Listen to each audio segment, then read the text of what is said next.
welcome to the Power Gamer Podcast. I'm your host, Mike Dawson, joined as always by fellow host Johnny Paulus. What up, Johnny? I'm glad to see you multiple weeks together.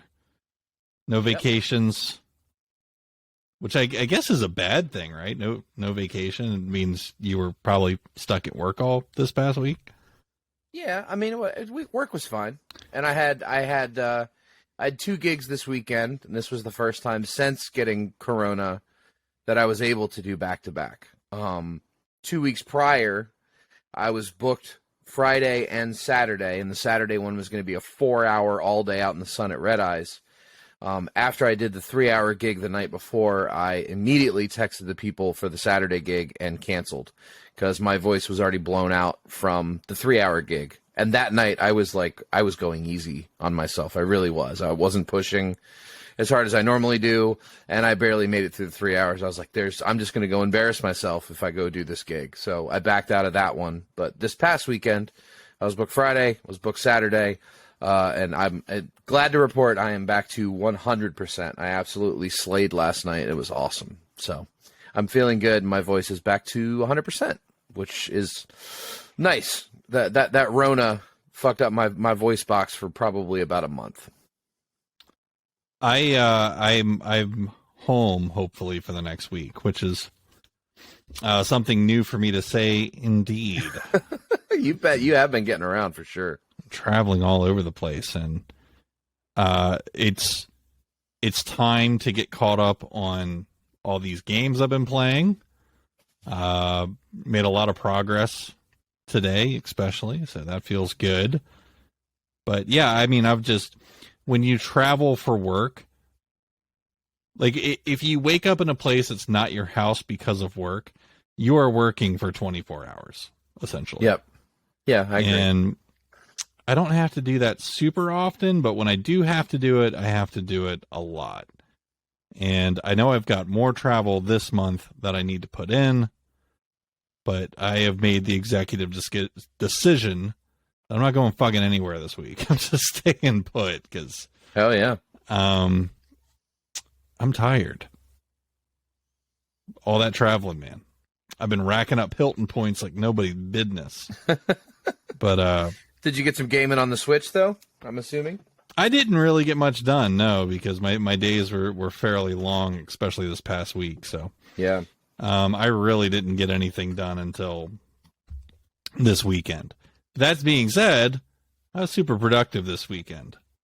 So, ladies and gentlemen, welcome in. I think that's just as good of any time as any other to transition into our show here. So, welcome into episode 86 of the Power Gamer Podcast. Yeah, let's just get into it. Let's talk about what we've been. I'm sorry. Let's talk about what we've been playing this week. Johnny. Yeah. I'm looking at our sheet here. Uh-huh. And why don't you get us started, buddy? Don't worry, I got some talking points. So I beat FarCry 6. I rolled credits on it. I was very happy with that game, and I'll circle back on that because I'm going to talk about my experience with the other 2 Far Cry games that I played afterwards. So I decided after I beat Far Cry 6 for my stream, I started thinking of what if I just play through the other Far Cry games on stream. So everybody tells me that Far Cry 3 is the best, so I loaded Far Cry 3 up, looked at the graphics and went, okay, I got to do something about this. And I started searching for some mods. I found a handful of mods that are pretty simple to work, pretty simple to install. Got them all up and running, got the game working all right. Played, I don't know, 4 or 5, maybe 8 hours. And after 2 days of playing it, I fired up the next day, I opened it, and was greeted with new game. No option to continue game. So somehow my save game got wiped out. And I said, cool, I guess I'll switch to Far Cry 5 instead. And I have been absolutely pummeling through Far Cry 5. I think I'm pretty close to the halfway point on that game. I've gotten a lot done. I gotta say, man, Far Cry 5, the opening part of that game is like god tier. The opening in that game where you're on the helicopter, you're going in to serve the warrant for the arrest of the leader of this cult, and you can tell that the sheriff doesn't want to do it, and he calls in, and he's trying to talk them out of it, like, I don't think this is a good idea. And then when you land and you see how crazy these people are, and they're all around you and they're surrounding you, it is such a visceral opening to a game. It's really, really well done. I think it's the best intro out of any of the Far Cry games, and all of them are pretty good, but that one's rock solid. But now that I've played a chunk of Far Cry 3 and about half of Far Cry 5, I'm really confused as to why there isn't more hype for Far Cry 6. Far Cry 6 seems to get it all right. Listeners of the podcast have heard me bitch already. One of the main reasons why I stopped playing the Far Cry games is my loot bag would be full, and then it would say, oh, well, you can craft a bigger one. Okay, how do I do that? Well, you need 2 beaver scrotums and a bear taint, and then you can make a bigger loot bag. You're like, cool, let me go do that. So you spend 30 minutes hunting beavers and bears. You're like, great, I have a bigger loot bag. This is awesome. And then, oh, my wallet's full. Yeah, well, you need to go get crocodile ears and fucking whatever. And it's like, that just keeps going. And in Far Cry 5, it doesn't really have that. You still kill the animals, you get the skins, you sell the skins for money. But one of my biggest gripes, honestly, is that there's a lot of fetch quests. There's a lot of phoning it in side quests, which I don't think Far Cry 6 had nearly as much of that. Far Cry 6 is much more story involved. There's much more characters that I felt connected to. I'm about halfway through Far Cry 6, and there's a few people that I'm like, okay, I like this character, I like that character, but most of them are, frankly, pretty forgettable in comparison to Far Cry 6. And another thing that Far Cry 6 gets correct is that at any point in time, I can pause the game and switch to whatever weapons I want. So sometimes you don't know what you're getting into in these type of games, right? So you're like, oh, well, let me go to this area. Oh, shit, it's a stealth mission. I don't have any silenced weapons. So in the other Far Cry games, what do? You got to go fast travel back to town and swap out your fucking gun. Johnny, I know you're rapping off the top of your head here, but this is the most impossible thing to follow ever. Okay. You are bouncing between Far Cry 5, Far Cry 6, Far Cry 5, and it's not making any sense. I'll wrap a bow on it. Let me help you. Okay, go. Let's just talk about one. Sure. Just pick one and let's stick to it. Well, I was going to wrap it up with after the frustration, because I want to talk more about 6. Yeah, and you know what I mean. So sure. Well, in Far Cry 6, I was begging you to play that game, and you finally got it done. And you were right, and it's my favorite Far Cry so far. I've now taken a pretty solid bite out of half of them, and Far Cry 6 is easily my favorite. But in Far Cry 6, at any point in time, I can pause the game and switch to whatever weapon I have. And in the other Far Crys, it's not that. You have to go back to the shop, or you have to go. It gets frustrating. Far Cry 6 with the way the checkpoints were handled, the way the map was handled. It's a big map, but it's not daunting. I'm talking just 6 now. I'm talking just 6. You told me to focus on 6. I'm doing it. I didn't say anything. I see you making a look. You're like, here we go. No, I'm enjoying 5 a lot, but not nearly as much as 6. That's where I'll wrap it up. I rolled credits on 6, and I wanted the others to be as good, and so far, they're not. And that might make Far Cry fans angry, but I wish I had more of 6. Well, no, the problem is you hopped on the bandwagon late. Yeah, if you'd gone through the progression of 2. 2 is where I jumped in. 2 was revolutionary at the time it came out. You know, you had this big open world first person shooter. You're having to deal with fucking malaria, and it was awesome. Then we got 3, which at the time was basically the most perfect thing ever. Right. In terms of an open world shooter. 4 was just a continuation of that. 5 was a huge step forward, and 6 is the perfected formula presented unto the masses. So the thing that hurt you the most was day and time.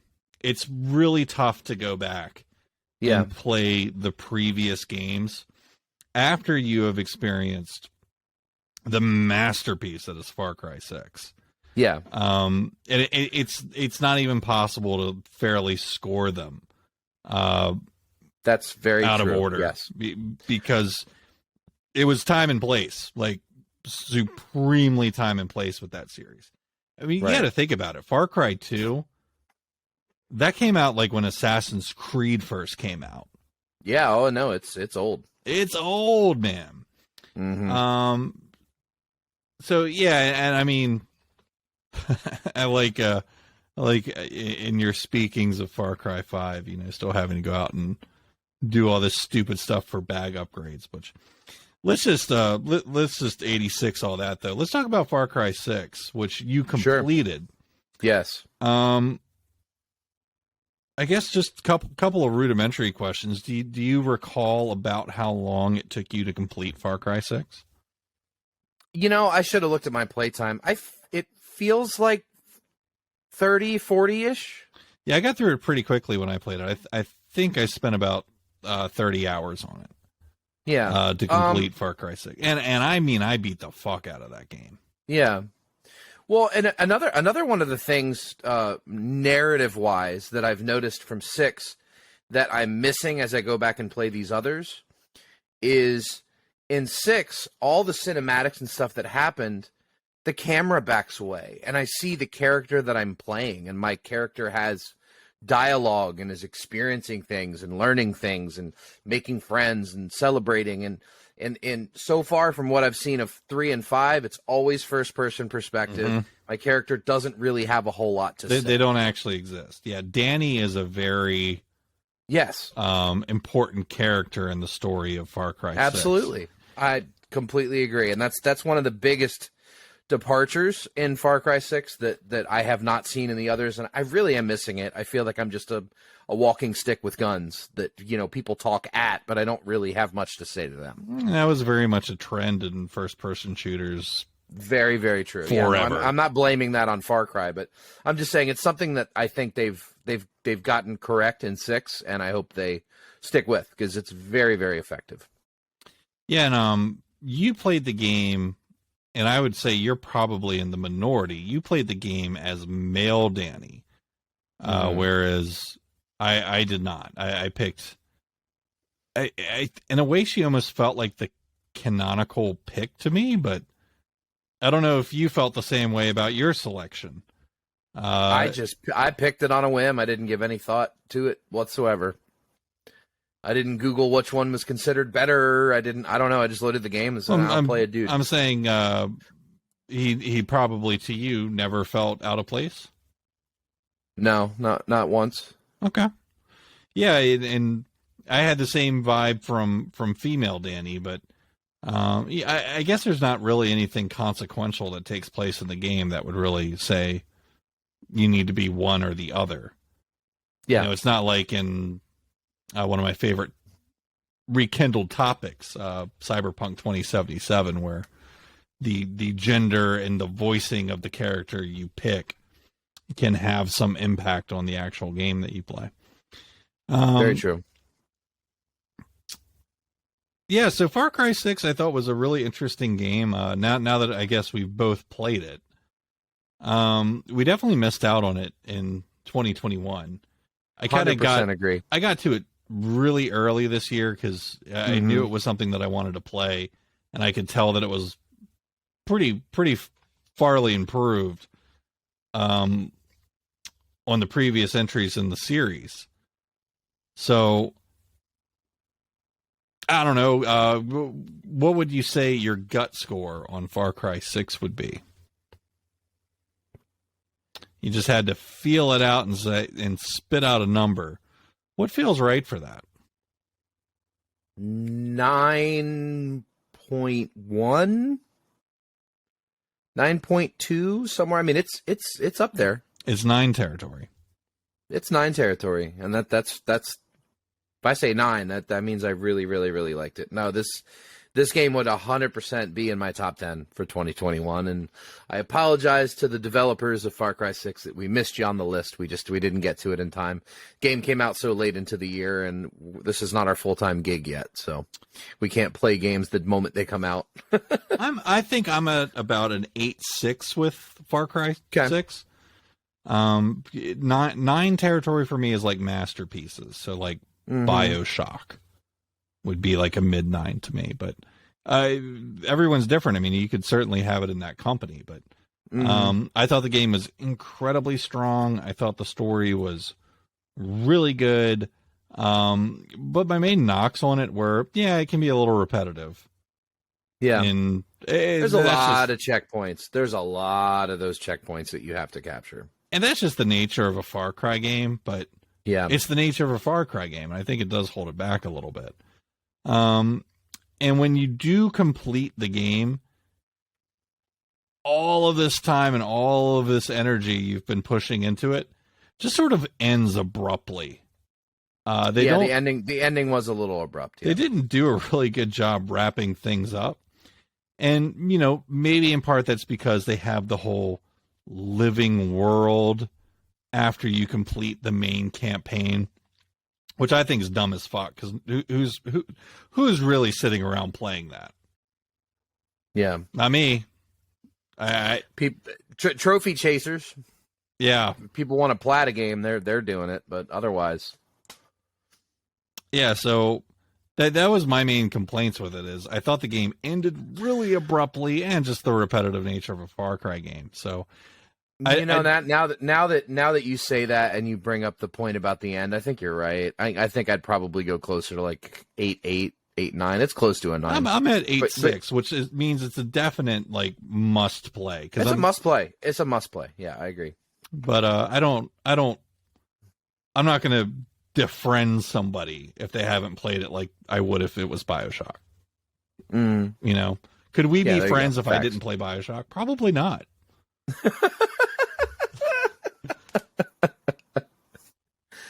Oh yes. No, I mean, dude. Far Cry 6 is a must play. I'm glad I played it, and it was good enough to where I'm like, you know what? I'm gonna put up with the idiocies of some of the previous Far Cry games, and again, I'm really enjoying 5. So at this point, five's good. Five's close enough, that it's not jarring. 3 and 2 might be a little tough. Honestly, 3. I mean, after I had it modded, it wasn't that jarring at all. It was fine. Yeah, I was getting sucked in and ready to rock it. I just loaded it up and it's a new game. I'm sucked in and ready to rock it. That's right, baby. That sounds dirty, sir. But no, I don't know. You load up a game and your save is gone. Doesn't really make you want to start over again. Yeah, it's not like the save file is somewhere on my hard drive. I'll fuck with it later. It's not like your lithium battery in your Sega Saturn died mid playthrough or something. No, definitely not. Well, whereas everything Johnny played began with Far Cry, and apologies, ladies. He gets excited sometimes, and I can keep up with his train of thought, but even I was sitting here getting fucking glazed over, like Far Cry 5, Far Cry 3, Far Cry 6, Far Cry 3, Far Cry 5. I'm like, what is going on? Like, when all the names sound the same, but there's just a number at the end. And God help if somebody hasn't actually played these. They're like 6, 3, 5. No. Yeah, I especially apologize to the people that have never played Far Cry and have no idea about any of the things I speak to. Whew.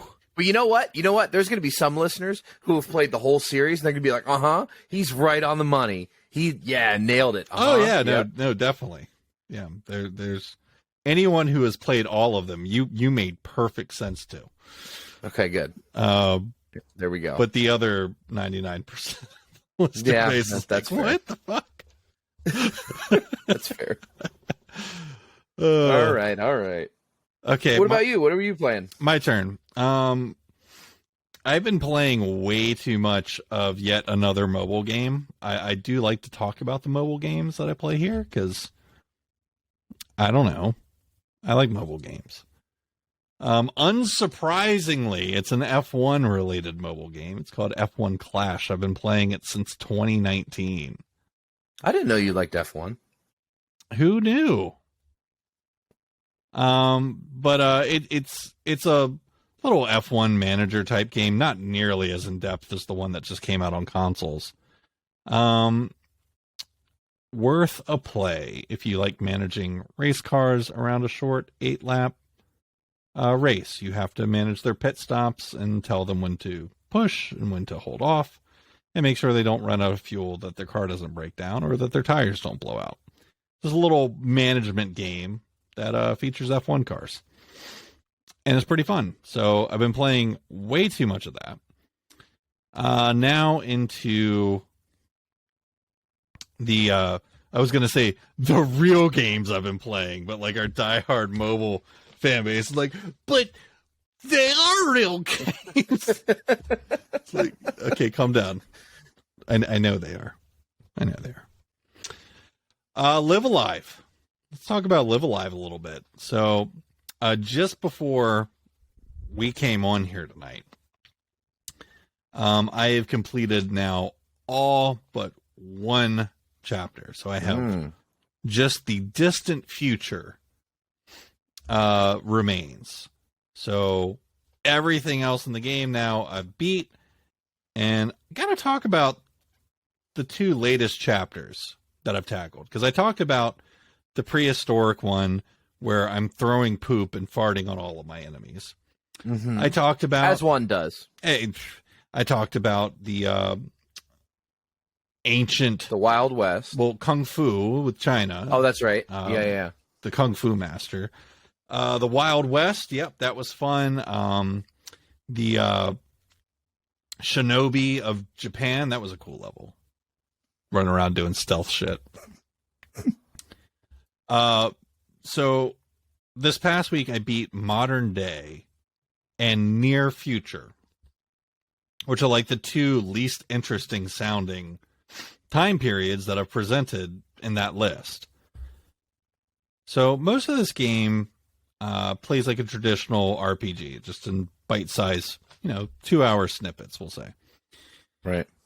Where the stories make a lot of sense. It's basically on rails, and you just have fun and beat shit up. So I get to present day, and it's just this like jacked out Rambo looking dude, like in his apartment, lifting weights and stuff to kick off. He's like, I'm going to be the greatest warrior in the world. I'm like, oh, okay, this is kind of like Mortal Kombat, the movie. Yeah. So as soon as the little intro thing gets done playing,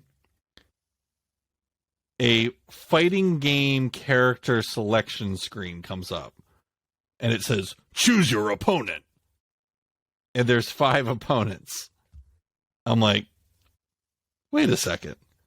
So I pick one of them. It's this Indian dude. And it does the whole fighting game intro. You're going to get your butt kicked by my whatever powers that I have. Like very right. Street Fighter 2 Turbo. Yep. And then it just goes into a match, like in the normal fight screen, just one-on-one between you and this other person. And your character's thing is, anytime somebody uses a new move on you, you learn it. Okay. So guy number 1, kind of hard, but he teaches me a couple moves that are really strong, and I use it to kill him. So fighter selection screen comes back up, and there's this Mexican wrestler dude in a skull mask. Looks pretty scary. And I just wipe his fucking face all over the floor with these new abilities I learned. Goes back to the fighter selection screen, and it's like this Russian, like KGB agent dude that's all jacked out like Guile. Straight out of Street Fighter. Dude. Yeah. Next guy is a kung fu master. Next guy is a Yokozuna, fucking, what do you call it? Sumo wrestler. Sumo wrestler, yeah. And then the next guy is an American pro wrestler, like in the red, white, and blue pants. So I put down all 5 of these guys. And then it does the bam, bam, bam.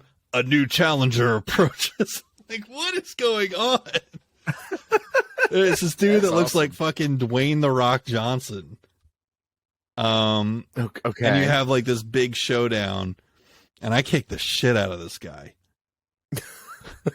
Okay. And then credits, that section's done. So it was like 30 minutes tops, but it was like the coolest 30 minutes of an RPG ever.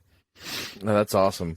So I'm like, well, that was cool. I'm like, Wild West was still the best. You have like the shootout in the town, and you set all the traps and shit.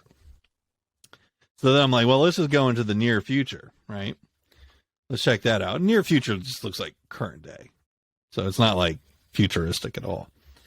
And you play as this orphan. Let me tell you something. Whoever wrote the story for the near future is on crack. Just straight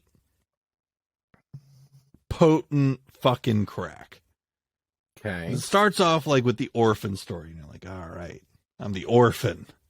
What happened? And it does this huge, like, long flashback scene where your dad gets murdered by some biker in an alleyway. And you're like, oh man, that's rough.